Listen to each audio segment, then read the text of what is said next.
حدیث نمبر 97، دو قیمتی نعمتیں۔ عن ابن عباس رضی اللہ عنہما قال قال النبی صلی اللہ علیہ وسلم نعمتان مغبون فیہما کثیر من الناس الصحۃ والفراغ۔ ابن عباس رضی اللہ عنہما روایت کرتے ہیں، نبی کریم صلی اللہ علیہ وسلم نے فرمایا، دو نعمتیں ایسی ہیں کہ جن کے بارے میں اکثر لوگ خسارے میں ڈالے گئے ہیں، تندرستی اور فراغت۔ الصحۃ والفراغ، یعنی صحت سے مراد جسمانی صحت ہے، روحانی صحت ہے، ذہنی صحت ہے، اور فراغ جو ہے وہ صرف کام نہ ہونا نہیں بلکہ امن حاصل ہونے اور آرزوؤں کے حصول سے مطمئن ہو جانے کی صورت میں دل کی فراغت مراد ہے۔ یعنی انسان کا دل جو ہے اس میں کوئی بڑا ہم و غم نہیں۔ تو بہت سارے لوگ ان دو چیزوں کی قدر و قیمت نہیں جانتے اور ان کے ہوتے ہوئے ایسے اعمال نہیں کرتے جن کی قیامت کے دن انسان کو بہت ضرورت ہوگی اور وہ ان کو کافی ہوگی۔ تو جب انسان کی عمر ختم ہو جائے گی تو پھر وہ ایسی عمر کے ختم ہونے پر سخت نادم بھی ہوں گے، لیکن اس وقت ندامت فائدہ نہیں دے گی، کیونکہ قیامت کا دن تو ہے ہی یوم التغابن، ذالک یوم التغابن، تغابن کے نام سے ایک سورت بھی ہے کہ وہی ہار جیت کا دن ہے۔ اور اس سے مراد کیا ہے؟ رسول اللہ صلی اللہ علیہ وسلم نے فرمایا، اہل جنت ہر اس گھڑی پر حسرت کریں گے جو انہوں نے اللہ کے ذکر کے بغیر گزاری ہوگی۔ اور امام سیوطی رحمۃ اللہ علیہ کہتے ہیں کہ علماء کہتے ہیں کہ اس کا معنی یہ ہے کہ انسان اللہ کی مکمل اطاعت کے لیے اس وقت فارغ ہوتا ہے جب اس کو کفایت دی گئی ہو اور اس کا جسم تندرست ہو، یعنی مالی پریشانی بھی نہ ہو اور اس کے ساتھ ساتھ جسمانی قوت اور طاقت بھی ہو، صحت بھی ہو۔ کیونکہ کبھی ایسا ہوتا ہے کہ وہ مالدار ہوتا ہے لیکن تندرست نہیں ہوتا، اور کبھی تندرست ہوتا ہے لیکن مالدار نہیں ہوتا، تو وہ علم اور عمل کے لیے فارغ نہیں ہو پاتا، کیونکہ وہ کبھی کمانے میں مصروف ہے اور کبھی بیماری کی وجہ سے کام نہیں کر پا رہا۔ اور جس شخص کو یہ دونوں چیزیں حاصل ہو جائیں پھر بھی وہ نیکی کرنے میں سستی کرے تو یہی مغبون ہے۔ یعنی تغابن سے مراد ایسا ہی شخص مغبون ہے کہ جس کی تجارت خسارے میں پڑنے والی ہے۔ غبن کہتے ہیں تجارت میں نقصان ہونا۔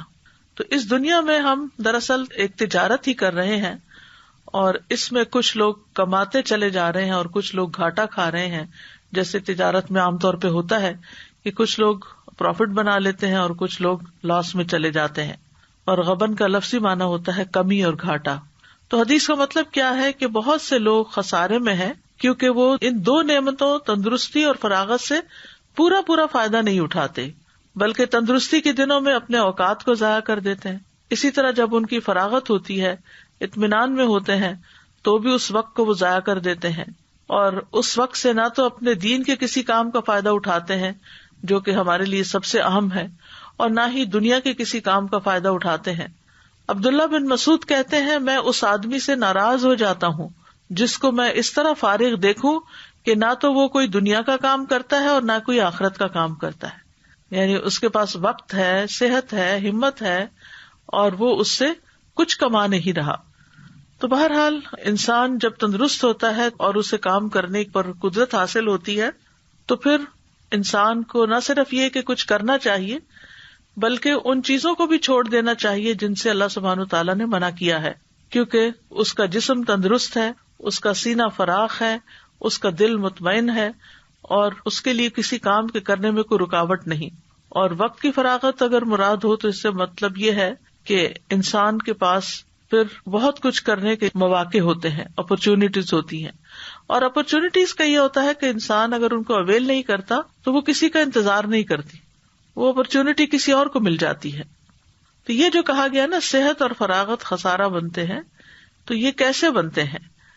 جب انسان فارغ اور تندرست ہو تو وہ اس میں بہت خسارہ حاصل کر لیتا ہے، کیونکہ اس وقت کو پوری طرح میکسیمائز نہیں کرتا، اس کو پوری طرح یوٹیلائز نہیں کرتا اور اچھے کاموں میں نہیں کرتا، کیونکہ یہ ہمارے اکثر اوقات جو ہے ہم سے ضائع ہو جاتے ہیں۔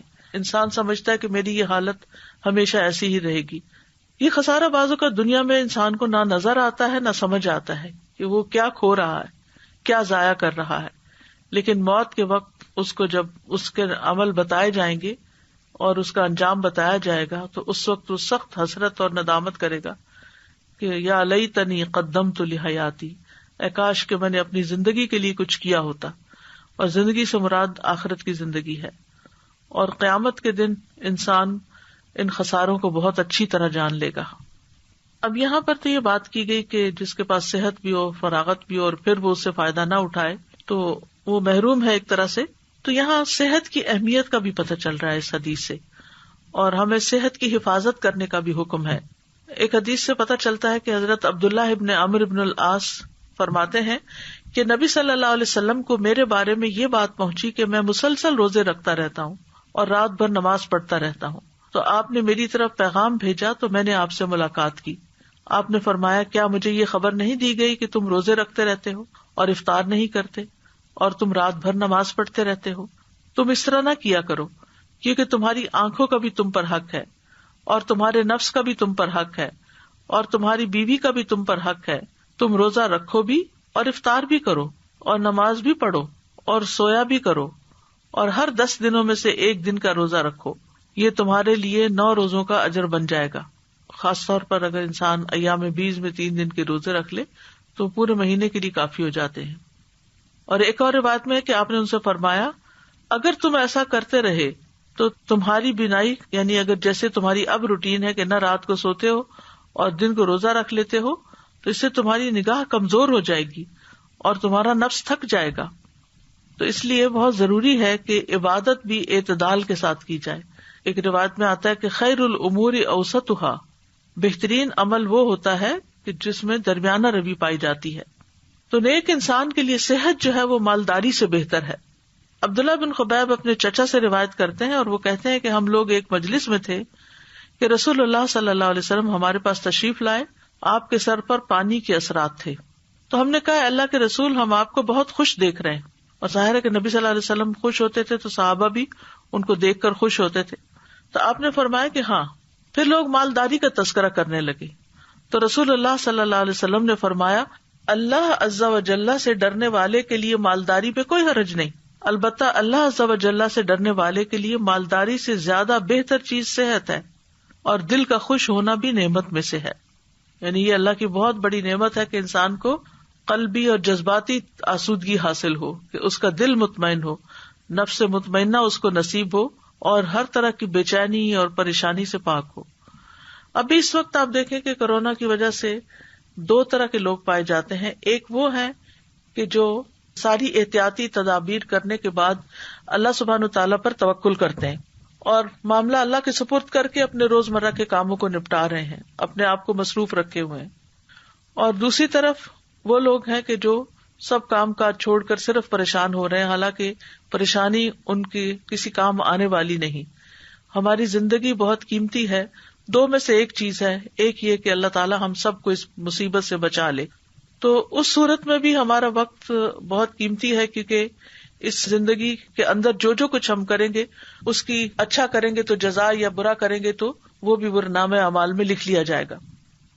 دوسری طرح کے لوگ وہ ہیں کہ جو اس بیماری کی زد میں آنے والے ہیں، اور وہ اللہ کو پتا ہے کہ کس کو آنا ہے، کیونکہ جس کے لیے اللہ نے لکھ دیا ہے وہ تو اس میں پڑھ کے رہے گا. تو اب اگر کسی کے اوپر بیماری آنے والی ہے تو اس کے پاس تو اور بھی وقت کم ہے، اور اگر بیماری کے بعد موت آنے والی ہے تو پھر تو بہت ہی زیادہ اس کی فکر کرنی چاہیے کہ آگے کے لیے ہمارے پاس کیا ہے. اب یہ لاک ڈاؤن کے بعد اکثر ممالک میں اور اکثر جگہوں پر لوگ گھروں کے اندر قید ہیں ایک طرح سے، اور کام بھی کوئی اتنا نہیں ہے. تو بہت سا وقت اور بہت سی فراغت ہے. اس وقت اور فراغت کو کسی نہ کسی اچھے کام میں، نیکی کے کام میں ضرور استعمال کرنا چاہیے. گھر بیٹھ کر یا آن لائن، یا اپنے ذکر اذکار، اپنی عبادت، اپنی تلاوت، اپنے نوافل، رات کا قیام، ان تمام چیزوں کا اہتمام کرنا چاہیے، تاکہ اس کی برکت سے ایک تو یہ کہ مصیبت دور ہو جائے، اور دوسرے یہ کہ آخرت میں اجر محفوظ ہو جائے. معلوم نہیں کہ ہمارے پاس کتنا وقت ہے کہ ہم اپنے اللہ رب العالمین کی طرف پلٹ جانے والے ہیں. تو ہمیں اس وقت میں اپنے پچھلے گناہوں کو بھی یاد کر کے رونا چاہیے، توبہ استغفار کرنی چاہیے، اور جو بھی مسنون اذکار ہیں، جو بھی دین سے متعلق چیزیں ہیں، ان کو سیکھیں بھی اور ان کو کریں بھی. اگرچہ مال جو ہے وہ انسان کے لیے ایک بہت بڑا امتحان ہے، لیکن مال سے زیادہ صحت انسان کے لیے زیادہ بہتر ہے اور زیادہ ضروری ہے. عموماً ہم صحت کی پرواہ نہیں کرتے اور مال کمانے میں لگے رہتے ہیں، جبکہ مال پھر کسی کام نہیں آتا اگر انسان کا دل بے چین ہو جائے یا اس کے جسم میں ایسی تکلیفیں ہو جائیں کہ جو اس کی اپنی لاپرواہی کی وجہ سے ہوئی ہوں. کیونکہ جب انسان دنیا کے پیچھے دوڑ رہا ہوتا ہے، کبھی بچوں کے پیچھے، کبھی ہسبینڈ کے پیچھے، کبھی اور اسی طرح کے جو شغل مشغلے انسان کو پسند ہے، کبھی دوستوں کے پیچھے، تو بہت سا اپنا وقت جو ہے غیر ضروری طور پر ضائع کرتا ہے. تو یہ چیز الٹیمیٹلی اوور آل انسان کے حق میں پھر نقصان دہ ہو جاتی. ہر ایک کا حق ہے اور اس کو اس کا حق دے. مثلاً آپ اگر دن کو 3 حصوں میں تقسیم کر لیں تو ایک اپنے لیے رکھیں، ایک لوگوں کی خیر و بھلائی کے کاموں کے لیے رکھیں، رشتوں اور حقوق کی ادائیگی کے لیے رکھیں، اور ایک اللہ رب العزت کی عبادت کے لیے رکھیں. یعنی ایک عبادت ہو گئی، دوسرے اپنے نفس کے حقوق کی ادائیگی ہو گئی، اور تیسرے بندوں کے حقوق کی ادائیگی، یعنی حقوق النفس، حقوق اللہ اور حقوق العباد. پھر اسی طرح ایک حدیث سے پتہ چلتا ہے کہ صحت دنیا کی بہترین نعمت ہے.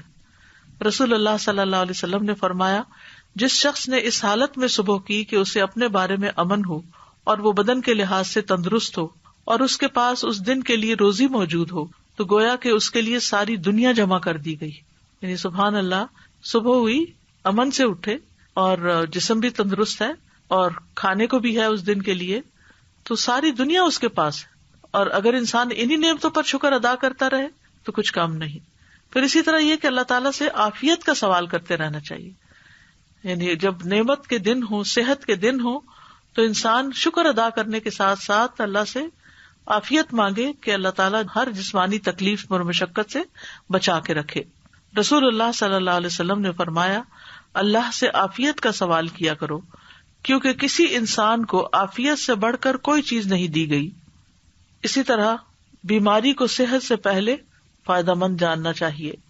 ابن عباس رضی اللہ عنہ سے روایت ہے، فرماتے ہیں کہ رسول اللہ صلی اللہ علیہ وسلم نے ایک شخص کو نصیحت کرتے ہوئے فرمایا کہ 5 چیزوں کو 5 چیزوں سے قبل غنیمت جانو. نمبر 1، اپنی جوانی کو اپنے بڑھاپے سے پہلے. نمبر 2، اپنی صحت کو اپنی بیماری سے پہلے. نمبر 3، اپنی مالداری کو اپنی فقیری سے پہلے. اور نمبر 4، اپنی فراغت کے وقت کو اپنی مصروفیت سے پہلے. اور اسی طرح اپنی زندگی کو اپنی موت سے پہلے. اسی طرح یہ ہے کہ تندرستی کی حالت میں، صحت کی حالت میں اگر انسان کوئی صدقہ کرتا ہے تو وہ صدقہ کہیں افضل ہے بنسبت اس شخص کے جو بیماری کی حالت میں صدقہ کرتا ہے. ابو ہریرہ رضی اللہ عنہ سے روایت ہے، وہ کہتے ہیں ایک شخص نے نبی صلی اللہ علیہ وسلم سے کہا، اے اللہ کے رسول، کون سا صدقہ افضل ہے؟ آپ نے فرمایا کہ تم اس حال میں صدقہ کرو کہ تم صحت مند ہو، مالدار ہونے کی توقع رکھتے ہو اور فقر سے ڈرتے ہو. یعنی اس وقت انسان صدقہ بھی کرے جب مالدار ہو تو اس کا اجر و ثواب زیادہ ہوگا. اور اتنی دیر مت لگاؤ کہ جب جان حلق تک آ جائے تو کہنے لگو کہ فلاں کو اتنا اور فلاں کو اتنا دے دو، حالانکہ اب تو وہ فلاں کا ہو ہی چکا. یعنی اب انسان قبر میں تو اپنے ساتھ مال نہیں لے جا سکتا، بلکہ پیچھے ہی اس کے جو لواحقین ہیں اور جو وارث ہیں انہی میں تقسیم ہوگا. پھر صحت کا خیال اس لیے بھی رکھنا ضروری ہے کہ کبھی مومن جو ہے وہ اللہ سبحانہ تعالیٰ کے نزدیک زیادہ پسندیدہ ہے اور زیادہ پیارا ہے کمزور مومن کی نسبت، اور دونوں میں ہی خیر ہے. لیکن ظاہر ہے کہ جس کے اندر قوت ہوگی، طاقت ہوگی، وہ اپنا خیال بھی رکھ سکے گا اور اپنے ساتھ ساتھ اوروں کا بھی خیال رکھ سکتا ہے. لیکن کمزور انسان جو ہے وہ نہ اپنے فائدے کا کچھ کر سکتا ہے اور نہ ہی دیگر لوگوں کے فائدے کے. پھر یہ بھی یاد رکھیے کہ قیامت کے دن صحت کے بارے میں پوچھا جائے گا، سوال کیا جائے گا، حساب کیا جائے گا. رسول اللہ صلی اللہ علیہ وسلم نے فرمایا، قیامت کے دن بندے سے سب سے پہلے جن نعمتوں کے بارے میں پوچھا جائے گا وہ یہ ہے، کیا ہم نے تمہارے لیے تمہارے جسم کو صحت عطا نہیں کی؟ کیا ہم نے تمہیں ٹھنڈے پانی سے سیراب نہیں کیا؟ تو اس میں آپ دیکھیے کہ یہ 2 چیزیں جو ہیں، پانی اور صحت، یہ بہت بڑی نعمت ہے کیونکہ اسی سے انسان کو طاقت ملتی ہے. پھر اس کے بعد وقت کی اہمیت، یعنی صحت اور فراغت. یاد رکھیے زندگی ایک نعمت ہے. سورۃ الحج میں اللہ تعالیٰ فرماتے ہیں، وَهُوَ الَّذِي أَحْيَاكُمْ ثُمَّ يُمِيتُكُمْ ثُمَّ يُحْيِيكُمْ إِنَّ الْإِنسَانَ لَكَفُورٌ. وہی ہے جس نے تمہیں زندگی دی، پھر تمہیں مارے گا، پھر تمہیں زندہ کرے گا، یقیناً انسان بڑا ہی ناشکرا ہے. ہماری زندگی جو ہے وہ ہمارے لیے ایک آزمائش ہے، ایک امتحان ہے، اس لیے اس کو صحیح طور پر سوچ سمجھ کے گزارنا چاہیے. فرمایا الذی خلق الموت والحیاۃ لیبلوکم ایکم احسن عملا وہو العزیز الغفور. وہ ذات جس نے موت اور زندگی کو پیدا کیا تاکہ تمہیں آزمائے کہ تم میں سے کون زیادہ اچھا عمل کرنے والا ہے، اور وہی سب پر غالب، بے حد بخشنے والا ہے. دنیا کی زندگی میں اپنی آخرت کے لیے کچھ کمانا چاہیے، یعنی یہ زندگی اس لیے ملی ہے تاکہ ہم اپنی آخرت کا گھر بنا سکیں. اللہ سبحانہ وتعالیٰ فرماتے ہیں یا ایھا الذین آمنوا اتقوا اللہ ولتنظر نفس ما قدمت لغد واتقوا اللہ ان اللہ خبیر بما تعملون. اے ایمان والو، اللہ سے ڈرو اور ہر ایک کو یہ دیکھنا چاہیے کہ اس نے کل کے لیے کیا سامان کیا ہے، اور اللہ سے ڈرتے رہو، جو کچھ تم کرتے ہو اللہ سبحانہ وتعالیٰ کو خوب خبر ہے. پھر اسی طرح یہ ہے کہ وقت کی قدر کرتے ہوئے خیر کے کام کرنے چاہیے، اپنے وقت کو اچھے کاموں میں استعمال کرنا چاہیے جس میں انسان زیادہ سے زیادہ نیکی کما لے. ابن عمر سے روایت ہے، وہ کہتے ہیں کہ رسول اللہ صلی اللہ علیہ وسلم نے میرے جسم کا ایک حصہ پکڑ کر فرمایا تم دنیا میں ایسے رہو جیسے کہ تم اجنبی ہو یا کسی راہ کو عبور کرنے والے ہو، اور اپنے آپ کو قبر والوں میں شمار کرو کہ تم دنیا سے گویا جا ہی چکے ہو. مجاہد کہتے ہیں پھر ابن عمر نے مجھ سے فرمایا اگر صبح ہو جائے تو اپنے بارے میں شام کا انتظار نہ کرو، اور اگر شام ہو جائے تو اپنے لیے صبح کا انتظار نہ کرو. اپنی بیماری کے آنے سے پہلے اپنی صحت سے اور اپنی موت کے آنے سے پہلے اپنی زندگی سے فائدہ حاصل کر لو، کیونکہ اے عبداللہ تمہیں نہیں پتا کل تمہارا نام کیا ہوگا، یعنی مردوں میں ہوگا یا زندوں میں ہوگا، یعنی مرنے والوں میں یا زندہ رہنے والوں میں. یعنی ایسے لوگ صرف اپنی موجودہ زندگی سے فائدہ نہیں اٹھاتے تھے اور صرف اس کی بھلائی کا نہیں سوچتے تھے، بلکہ موت اور موت کے بعد کے فائدے کے لیے یہ ساری انسٹرکشن دی جا رہی ہیں. پھر صحیح بخاری سے ہمیں یہ پتہ چلتا ہے کہ آج عمل کا وقت ہے. علی بن ابی طالب کہتے ہیں رضی اللہ عنہ کہ دنیا پیٹ پھیر کر جا رہی ہے اور آخرت سامنے آ رہی ہے، اور ان دونوں میں سے ہر ایک کے چاہنے والے ہیں، پس تم آخرت کے چاہنے والے بنو اور دنیا کے چاہنے والے نہ بنو. اس حدیث میں بہت اچھی طرح دنیا کی وضاحت کر دی گئی ہے، اور اس وضاحت میں بات بہت اچھی طرح سمجھ بھی آ رہی ہے کہ وقت گزرتا چلا جا رہا ہے، اور اگر ہم آخرت کو چاہنے والے ہوں گے تو یقیناً ہمارے اعمال بھی درست ہوں گے، اور پھر ہمارے پاس جو وقت ہوگا وہ بھی ہم آخرت کے کاموں کو بہتر بنانے کے لیے استعمال کر سکیں گے. پھر اسی طرح یہ ہے کہ قرآن مجید سے ہمیں یہ بھی پتہ چلتا ہے کہ عمل کر لینا چاہیے اس سے پہلے کہ عمل کا وقت نہ رہے. سورۃ المؤمنون کی آیت 99 اور 100 میں اللہ تعالیٰ فرماتے ہیں حَتَّى إِذَا جَاءَ أَحَدَهُمُ الْمَوْتُ قَالَ رَبِّ ارْجِعُونِ لَعَلِّي أَعْمَلُ صَالِحًا فِيمَا تَرَكْتُ كَلَّا إِنَّهَا كَلِمَةٌ هُوَ قَائِلُهَا وَمِن وَرَائِهِمْ بَرْزَخٌ إِلَىٰ يَوْمِ يُبْعَثُونَ. یہاں تک کہ جب ان میں سے کسی کی موت آ جاتی ہے تو کہتا ہے اے میرے رب مجھے واپس بھیج دو تاکہ میں جو کچھ چھوڑ آیا ہوں اس میں کوئی نیک عمل کروں، یعنی دنیا میں واپس جانا چاہتا ہوں کہ نیک عمل کر لوں. ہرگز نہیں، یہ تو ایک بات ہے جسے وہ کہنے والا کہہ رہا ہے، اور ان کے پیچھے ایک پردہ ہے اس دن تک جب وہ اٹھائے جائیں گے، یعنی برزخ کی طرف اشارہ ہے. تو اس سے یہ پتہ چلتا ہے کہ مرنے والے کی سب سے بڑی تمنا کیا ہوگی کہ مجھے چھوڑا جائے کہ میں کوئی نیک عمل کروں. آج دنیا میں ہمارے پاس وقت ہے اور کوئی ہمیں پکڑنے والا نہیں، ہم آزاد ہیں، اور اگر اب بھی ہم کوشش نہ کریں اور آخرت کے لیے تیاری نہ کریں تو پھر حماقت ہی کی بات ہے. پھر یہ ہے کہ وقت کو ضائع کرنے والے سب اقوال اور افعال سے بچنا چاہیے. حضرت ابو ہریرہ رضی اللہ عنہ سے مروی ہے، وہ کہتے ہیں کہ رسول اللہ صلی اللہ علیہ وسلم نے فرمایا انسان کے اسلام کی خوبی یہ ہے کہ وہ بے فائدہ چیزوں کو چھوڑ کر کام کی چیزوں کو اختیار کرے، یعنی مراد یہ ہے من حسن اسلام المرء ترکہ ما لا یعنیہ، یعنی بیکار کے کام، بیکار کی بحثیں، بیکار کی خبریں، بیکار کی چیزیں جن سے کچھ دنیا اور آخرت میں فائدہ نہیں ہو سکتا، ان چیزوں کے بارے میں بھی انسان محتاط رہے. وآخر دعوانا ان الحمد للہ رب العالمین. سبحانک اللہم و بحمدک، اشہد ان لا الہ الا انت، استغفرک و اتوب الیک۔ السلام علیکم و رحمۃ اللہ وبرکاتہ۔